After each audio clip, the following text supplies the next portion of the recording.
400-500 साल पहले की बात है। एक कोई राजा दशहरे के दिन पहाड़ के अंदर बैठ के शस्त्र पूजन कर रहा था। शस्त्र पूजन के बाद ऐसा माना जाता था कि यदि आपने तलवार म्यान से बाहर निकाली है तो बाद में उस पर खून लगना चाहिए, वरना वो म्यान में बाहर नहीं जानी चाहिए। इसलिए राजाओं के टाइम में दशहरे के दिन युद्ध करने अनिवार्य हुआ करते थे, भले कोई छोटा मोटा ही करके हो पर युद्ध किया जाए। राजा अपने मंत्रियों से सलाह लेता है कि कहाँ युद्ध किया जाना चाहिए, दुश्मन कहाँ बैठा है। मंत्री उसे बताते हैं कि दुश्मन 4 ठिकाने पे बैठा हुआ है। उन 4 ठिकानों के नाम बताए जाते हैं कि ये 4 ठिकाने हैं जहाँ पर हम अटैक कर सकते हैं। राजा पूछता है कि तुम्हारी सबकी क्या राय है। वो कहते हैं कि इन 3 ठिकानों पर अटैक किया जाए तो थोड़ा ठीक रहेगा, क्योंकि यहाँ पर दुश्मन की सेना कम है, इसलिए हमारे लिए जीतना थोड़ा ईजी हो जाएगा।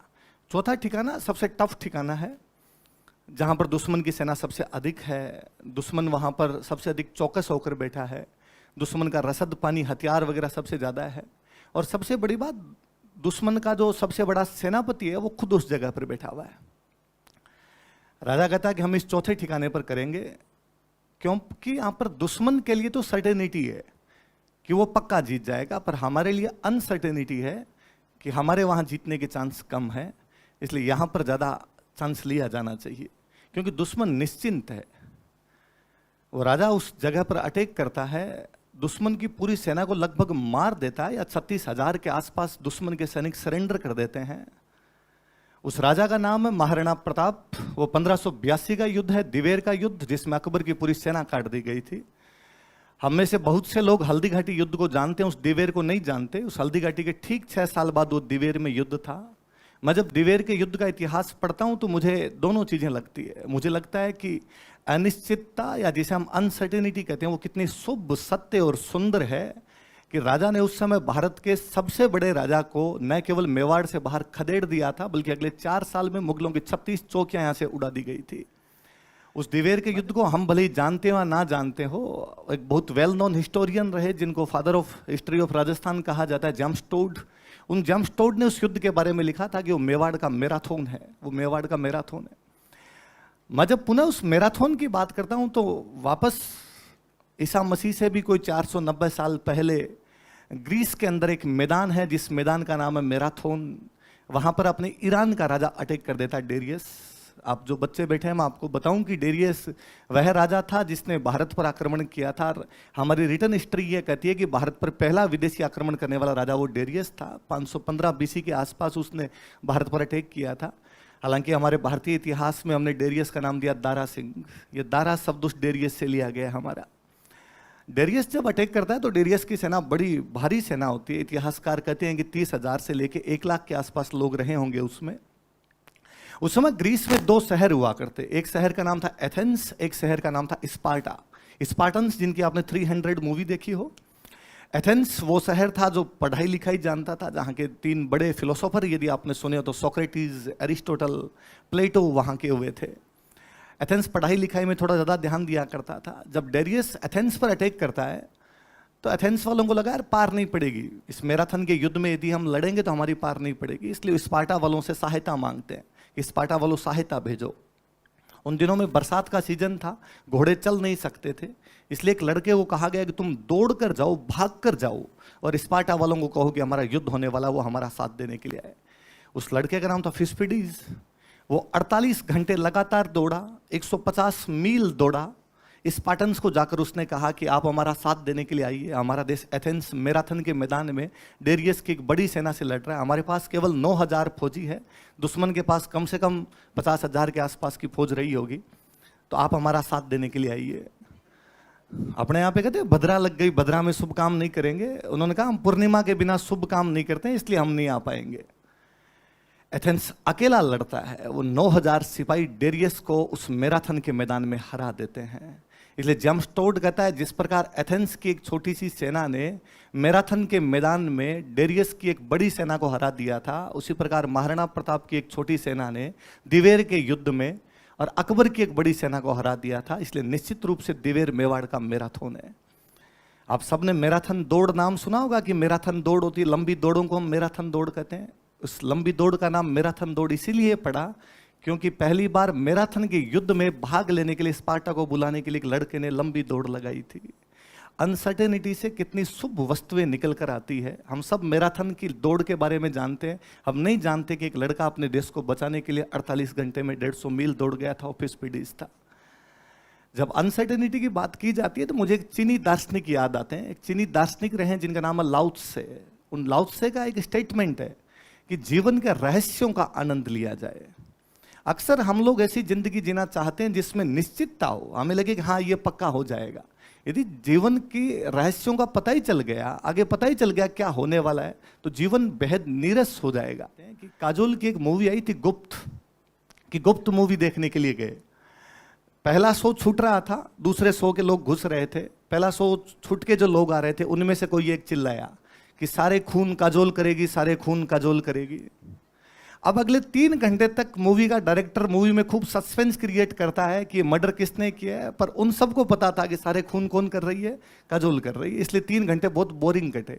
उसी प्रकार यदि हमें जीवन में पहले ही पता चल जाए कि आगे क्या होने वाला है, तो फिर जीवन बेहद नीरस और बेरंग सा हो जाएगा। हमें जब नित्य नए चैलेंज मिलते हैं, एक और हॉलीवुड की एक मूवी है पैचेक नाम करके, उसका एक बहुत अच्छा डायलॉग है कि वो भविष्य ही क्या जिस भविष्य का पहले से पता चल जाए। और दूसरी बड़ी बात, क्या हो सकता है भविष्य में, या तो हम सफल हो सकते हैं या हम असफल हो सकते हैं, दो ही चीज हो सकती है। मैं कहता हूं यदि हम ये पता चल जाए कि आगे आने वाला भविष्य सफल है तो कोई मेहनत क्यों करेगा, और यदि ये पता चल जाए कि आगे हम असफल होंगे तो दुख कितना लंबा हो जाएगा।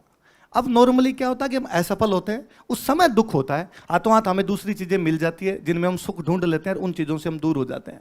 यदि हमें पता ही चल जाए कि आगे आने वाला जो टाइम है उसमें भी हमें दुख मिलेगा, तो दुख लंबा हो जाएगा और जर्नी कटी नहीं पाएगी। इसलिए अनिश्चितता जो होती है उसे स्वीकार किया जाना चाहिए। अनिश्चितता भली होती है, अनिश्चितता बुरी नहीं होती है। अभी शतरंज का इन दिनों में खूब चल रहा था, रवि भाई बैठे हैं। क्रिकेट तो वैसे भी अनिश्चितताओं का खेल है, शतरंज का अभी जब प्रज्ञानानंद जीत के आए थे तब खूब बातें हो रही थी। गैरी कास्पारोव एक बहुत बड़े शतरंज के खिलाड़ी रहे, 5 बार के विश्व चैंपियन रहे। वो जब पहली बार शतरंज खेलने के लिए गए थे, जिस एकेडमी में गए, अनातोली कापारोव की एकेडमी थी, वो बहुत बड़े शतरंज के प्लेयर हुए। 7 साल के बच्चे को उन्होंने पूछा कि तुम शतरंज क्यों खेलना चाहते हो। उस गैरी कास्पारोव नाम के उस 7 वर्ष के बच्चे ने कहा, क्योंकि मैं प्यादों से वजीर को लड़ाना चाहता हूं। जिंदगी ये होनी चाहिए कि हमारे पास संसाधन भले ही कम हो, हम बड़े चैलेंज के लिए तैयार रहें। अक्सर हम ज्यादातर लोग इसलिए घबराते रहते हैं कि यार हमारे पास तो ये भी नहीं है, हमारे पास तो ये भी नहीं है, हमारे पास तो ये भी नहीं है, हम ये सब कैसे कर पाएंगे। मुझे लगता है जिंदगी में कुछ भी अनिश्चित नहीं है, कुछ भी पॉसिबल हो सकता है। यदि 1469 के आसपास में टर्की का एक शहर है कुस्तुनतुनिया, उस कुस्तुनतुनिया पे तुर्क कब्जा कर लेते हैं। जब तुर्कों ने कब्जा कर लिया था तो उन्होंने भारत से यूरोप जाने का जो लैंड रूट था, ये लैंड रूट पूरी तरीके से बंद कर दिया था। जब भारत से यूरोप जाने का लैंड रूट बंद हुआ तो यूरोप में मसाले जाने बंद हो गए। भारत मसाले, साउथ इंडिया पूरा अपना मसालों का द्वीप है, मसाले जाया करते थे। यूरोप के किसी एक शहर के अंदर कोई एक लड़का एक दिन अपनी मम्मी को कहता है कि मम्मी आमलेट कितना फीका लेकर आई हो तुम, आमलेट इतना फीका थोड़ी होता है। और माँ ने रसोई में से ताना मारते हुए कहा कि इतना स्पाइसी आमलेट खाना तो इंडिया ढूंढ ले, क्योंकि इंडिया से काली मिर्च आनी बंद हो गई है, इसलिए अब आमलेट फीका खाना पड़ेगा।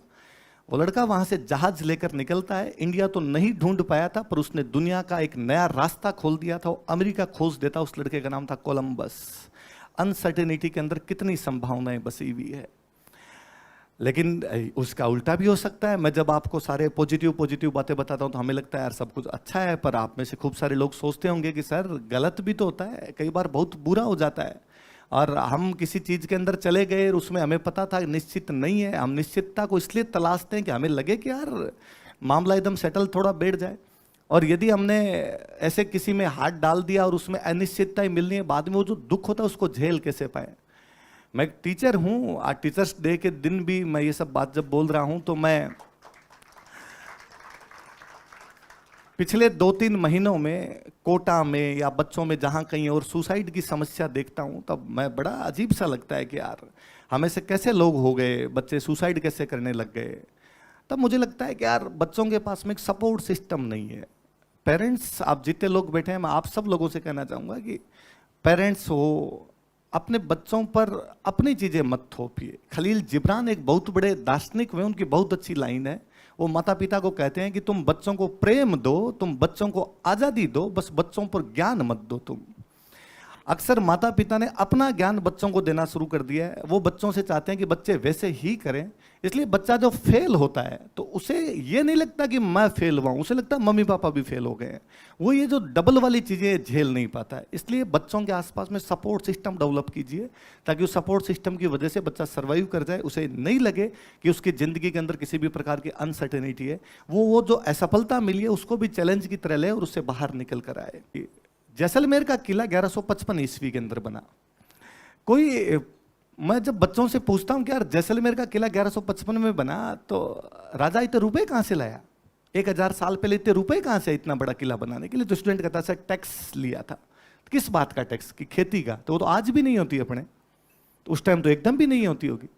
तो बच्चे कहते सर इंडस्ट्री से लिया होगा। तो वो तो पूरे राजस्थान में भी नहीं है, तो फिर कहां के लिया होगा? कि सर व्यापार का लिया होगा। जब एग्रीकल्चर में कुछ नहीं होता, इंडस्ट्री में कुछ नहीं होता, तो व्यापार करते किसका हो तुम? पर भगवान जब सारे रास्ते बंद करता है तो कोई नया रास्ता खोलता आपके लिए। राजस्थान को भगवान ने एक चीज बहुत अच्छी दी, राजस्थान ट्रेड रूट्स पे था। यदि आपको आगरा से सिंध जाना है, यदि आपको आगरा से मालवा जाना है, यदि आपको दिल्ली से गुजरात जाना है, यदि आपको दिल्ली से साउथ इंडिया जाना है, यदि आपको दिल्ली से मिडिल ईस्ट की तरफ जाना है, यदि आपको पंजाब की तरफ निकलना है, सब राजस्थान के बीच से होकर निकलेंगे। और जब आप राजस्थान के बीच से होकर निकलोगे तो राजा को टैक्स देना पड़ेगा। तो हमारे राजा वो एक टैक्स लिया करते सिक्योरिटी का, भाई हम तुम्हें क्रॉस करवाएंगे और सिक्योरिटी का टैक्स दो। तो हमारे जो व्यापारी थे यहाँ पर, उन व्यापारियों ने किसी दिल्ली के व्यापारी को कहा कि तू खुद कराची सामान बेचने के लिए जाता है, तू एक काम कर, तू हमारे पास पहुंचा, हम कराची भेजेंगे, कराची का सामान तेरे पास भेजेंगे। तो हमारे व्यापारी जो थे वो बड़े इस मामले में रहे, मीडिएटर रहे, वो इधर का सामान उधर, उधर का सामान बेचते। तो व्यापार वाणिज्य बहुत फला फूला। ये अपने पाली, मालपुरा, कुचामन, डीडवाना, ये छोटे छोटे शहर थे जो उस समय बहुत बड़े बड़े अपने व्यापारी केंद्र हुआ करते। अंग्रेज आए देश में, अंग्रेजों ने आके एक बंदरगाह बनाया, बॉम्बे बंदरगाह। और जैसे ही बॉम्बे बंदरगाह बनाया गया, हमारा व्यापार वाणिज्य पूरा समाप्त हो गया। क्योंकि पहले लैंड रूट से व्यापार हुआ करता था, अब पूरा सी रूट से होने लग गया। और जैसे सी रूट से हुआ तो अब बॉम्बे से कराची की दूरी पानी पानी में 50 किलोमीटर है। कोई क्यों पूरा राजस्थान क्रॉस करके कराची सामान बेचने के लिए जाएगा? सिक्योरिटी का थ्रेट भी खत्म होता है उधर, आप समुद्र के रास्ते उधर से चले जाइए। लेकिन हमारे व्यापारी कितने कलेजे वाले थे, वो किसी कुचामन, डीडवा, मंडावा, मालपुरा, पाली, सोजत से निकले और यहां से निकल के उन्होंने इंदौर, सूरत, कलकत्ता, बॉम्बे, हुगली अलग अलग जगह दुकानें खोली। इतना व्यापार किया कि हमने ये स्लोगन बना दिया कि जहां ना पहुंचे बैलगाड़ी, वहां पहुंच गए मारवाड़ी। इसलिए यदि आप अपने आसपास में पॉजिटिव माहौल रखेंगे, मैं कई बार सोचता हूं कि यार उन वाणियों ने, उन व्यापारियों ने उस दिन कितना चैलेंज रहा होगा, अपना घर बार छोड़ के एक नए देश में जाके बसना। तब देश था, जोधपुर एक अलग देश था, भारत एक अलग देश था। अपना देश का सब कुछ छोड़ छाड़ के वहां पर जाना। आज मारवाड़ी हर जगह है, देश नहीं विदेश के अंदर है। मैं और देखता हूं कि यार अपने बड़के तो अनसर्टेनिटी के माहौल में रहे। पश्चिमी राजस्थान में 1 साल बाजरा होता था, अगले 4 साल नहीं हुआ करता था। उसके बावजूद अपने बढ़ के ये क्षेत्र छोड़ के तो नहीं गए, वो इसी जगह पर बैठे रहे। और हम इन छोटे छोटे चैलेंज से घबरा जाते हैं कि पेपर में फेल हो गया तो क्या होगा। तो के कोई इलाज नहीं है, इन तो वालों से आपको बाहर निकलना पड़ेगा। हम अक्सर डरते हैं, और डर जब लंबे समय तक रहता है तो एंग्जाइटी में बदल जाता है। फिर आपको नींद नहीं आती है, आपको 100 डॉक्टर्स की प्रॉब्लम होती है। मुझे बड़ा अजीब लगता है जब कोई बच्चा कहता है कि सर नींद नहीं आती, डॉक्टर के पास जाता हूँ, दवाई लेता हूँ। मुझे लगता है यार इस उम्र में भी नींद नहीं आती, इस उम्र में या किसी भी उम्र के अंदर। फिर एक राजस्थानी का दोहा है कि नींद ना आवे 3 जन, कहो सकी ते क्या। कि 3 लोगों को नींद नहीं आती। एक सखी दूसरी सखी से पूछती है कि वो 3 कौन कौन हो सकते हैं, तो वापस जवाब देती है कि प्रीत बिछोया बहु ऋणा, खटके बेर हिया। या तो किसी का ब्रेकअप हो जाए उसको नींद नहीं आए, या किसी पे कर्जा चढ़ जाए बहुत ज्यादा उसको नींद नहीं आए, या किसी को बेर लेना हो बाप का उसको नींद नहीं आए। बाकी कैसे हो सकता है कि हमें नींद नहीं आए? इसका एकमात्र कारण है कि हम घबराते ज्यादा हैं। तो इन घबराहट से बाहर निकलेंगे तब चीजें बहुत सुंदर होगी, बहुत शुभ होगी, बहुत सत्य होगी। इन घबराहट से, इस कंफर्ट जोन से बाहर निकलेंगे, हम देखेंगे कि जिंदगी ने हमें बहुत कुछ दिया है। हमें जिंदगी के प्रति कृतज्ञ होना पड़ेगा। हम अक्सर उन चीजों को कोसते रहते हैं जो हमें नहीं मिल पाया, जबकि लाओ त्से पुनः कहता है परिवर्तन संसार का नियम है, हमें परिवर्तन के साथ में बहना पड़ेगा। पत्ते जैसे हवा के साथ में बहते हैं वैसे बहना पड़ेगा। अपने और एक मारवाड़ के बहुत बड़े लोक देवता हुए, कवि हुए बहुत बड़े, ईसरदास जी नाम करके। उन ईसरदास जी का बहुत एक स्लोगन मुझे याद आता है कि ईसर घोड़ा झोंकियान महासागर रह माए, कोई तारण हारो तार सिर साईं पकड़ी बाएं। ईसर ने अपने घोड़े महासागर के अंदर झोंक दिए हैं, अब जो होगा उसके बाद देखा जाएगा, अब मैं इसकी चिंता नहीं करता हूं। इसलिए अनिश्चितताओं की चिंता नहीं करनी, अनिश्चितताएं अच्छी होती है। आप जब अनिश्चितताओं के अंदर निकलोगे तब किसी महाराणा प्रताप की तरह, तब किसी फिशपीडीज की तरह, तब किसी मारवाड़ी व्यापारियों की तरह, तब कोलंबस की तरह इतिहास बना पाएंगे या अपनी एक अच्छी जिंदगी जी पाएंगे। इसलिए जो टॉपिक था मुझे खूब अच्छा टॉपिक लगा। मैं अभिमान इंस्टीट्यूट का भी इसके लिए धन्यवाद देना चाहता हूँ कि इस प्रकार का टॉपिक लेकर आए। इन दिनों में जब बच्चों के आसपास में सारी चीज़ें चलती रहती है तब लेकर आए। और अनिश्चितताएं कितनी अच्छी होती है उसका एक खुद उसका एक एग्जाम्पल तो मैं खुद हूँ। मैं 2012 से पढ़ाता हूँ, एक वेल नोन इंस्टीट्यूट के अंदर पढ़ाता हूँ जिसमें भारत का लीडिंग इंस्टीट्यूट है। हम 30,000 ऑफलाइन बच्चे हैं हमारे पास सिविल सर्विस की तैयारी करने के लिए, और मैं 2012 से पढ़ा रहा था। हम ऑफलाइन पढ़ाते थे, हमारी क्लासरूम होता, उसमें बच्चों को पढ़ाते, हमारे खूब सारे सिलेक्शन होते, आरएस की जो वैकेंसी आती उसमें ज़्यादातर सिलेक्शन हमारी कोचिंग से हुआ करते। हमारा ठीक चल रहा था, हमने कभी सोचा ही नहीं कि हमें ऑनलाइन आना चाहिए। और यदि हमें कोई कहता है कि तुम्हें ऑनलाइन आ जाओ तो हमें लगता है कि यार पढ़ाई ऑनलाइन थोड़ी होती है। पढ़ाई का मतलब है उपनिषद, उपनिषद का मतलब है गुरु के समीप निष्ठापूर्वक बैठना। गुरु के पास बैठकर जब तक नहीं पढ़ोगे तब तक कुछ ही नहीं होगा। फिर एक दिन अचानक कोरोना आया, कोरोना ने सब कुछ बंद किया और कोरोना ने कहा कि अब तुम ऑनलाइन पढ़ाओ। मेरा जो वो पहला वीडियो ऑनलाइन वाला है उसमें मैं यूँ कांप रहा हूँ, जो कि मुझे पता था ये वही चीज़ पढ़ानी जो मैं 7 साल से सुबह से शाम तक पढ़ाता हूँ। पर फिर भी मुझे लगता था कैमरे के सामने देख के कैसे बोला जाए, कैमरे के सामने देख के कैसे हंसा जाए, क्या पता कुछ देखेगा कि नहीं देखेगा इसको। उसका परिणाम ये है, उस 2 साल के कोरोना का परिणाम ये है, वो कितनी अनिश्चितता थी जब लग रहा था कि दुनिया में अपनी जॉब चली जाएगी, बंद हो जाएंगे, वो हो जाएंगे। कि अब मैं जहां जाता हूं लोग मुझे पहचान जाते हैं और मुझे कहते हैं अरे आप तो वही हो ना जिनके वो वीडियो वायरल होते हैं या ये होता है। या मुझे कई बार पेरेंट्स आके कहते हैं कि बच्चे तो क्या पता देखे नहीं देखे, हम आपके वीडियो पक्के पक्के देखते हैं। या मुझे एक दिन एक स्टूडेंट ने आके कहा कि हमारे गांव की महिलाएं चौथ की कहानी आप वाली कहानी से सुन लेती है। तो मुझे लगा कि यार अनिश्चितता ने अपने लिए कितने रास्ते खोल दिए थे, वरना पहले हम डर ही रहे थे। तो इस डर को बाहर निकालेंगे, अनसर्टेनिटी को स्वीकार करेंगे, भविष्य ज्यादा उज्जवल होगा, हम ज्यादा बेहतर जीवन जी पाएंगे। धन्यवाद, आप सब लोगों ने बोलने का मौका दिया, आपने सुना।